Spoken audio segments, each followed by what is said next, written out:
बिस्मिल्लाहिर्रहमानिर्रहीम। तमाम देखने और सुनने वालों को अस्सलामु अलैकुम।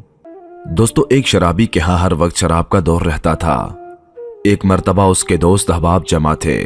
शराब तैयार थी। उसने अपने गुलाम को 4 दिरहम दिए कि शराब पीने से पहले दोस्तों को खिलाने के लिए कुछ फल खरीद कर ले आ। चुनाचे वो गुलाम बाजार जा रहा था कि रास्ते में हजरत मंसूर बिन अमार बसरी रहमतुल्लाह अलैह की मजलिस पर गुजर हुआ।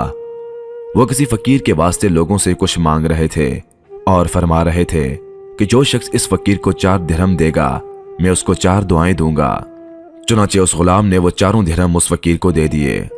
हजरत मंसूर रहमतुल्लाह अलैह ने फरमाया, बता क्या दुआएं चाहता है। गुलाम ने कहा कि मेरा एक आका है, मैं उससे खिलासी चाहता हूँ। हजरत मंसूर रहमतुल्लाह अलैह ने दुआ फरमाई और पूछा, दूसरी दुआ क्या चाहता है। गुलाम ने कहा, मुझे इन दिरहमों का बदला चाहिए। हजरत मंसूर रहमतुल्लाह अलैह ने उसकी भी दुआ की। फिर पूछा, तीसरी दुआ क्या है। गुलाम ने कहा, हक ताला शाना मेरे सरदार को तौबा की तौफीक दे और उसकी दुआ कबूल करे। आप रहमतुल्लाह अलैह ने उसकी भी दुआ की। फिर पूछा, चौथी दुआ क्या है। गुलाम ने कहा, हक ताला शाना मेरे और मेरे सरदार की, तुम्हारी और यहाँ मजमे में मौजूद हर शख्स की माफरत कर दे। हजरत मंसूर रहमतुल्लाह अलैह ने उसकी ये दुआ भी की। उसके बाद वो गुलाम हाली हाथ अपने सरदार के पास चला गया। सरदार उसी के इंतजार में था। देखकर कहने लगा, इतनी देर लगा दी तुमने। गुलाम ने सारा किस्सा सुनाया। सरदार ने इन दुआओं की बरकत से बजाय गुस्सा होने और मारने के ये पूछा कि क्या क्या दुआएं कराईं। गुलाम ने कहा, पहली तो ये थी कि मैं गुलामी से आजाद हो जाऊं। सरदार ने कहा, मैंने तुझे आजाद कर दिया। दूसरी क्या थी। गुलाम ने कहा, मुझे इन धर्मों का बदला मिल जाए। सरदार ने कहा, मेरी तरफ से तुम्हें 4000 दिरहम नजर हैं। और बोल, तीसरी दुआ क्या थी।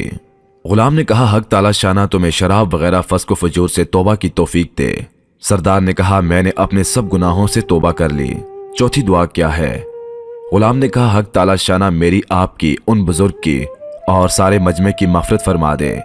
सरदार ने कहा कि ये मेरे इख्तियार में नहीं है।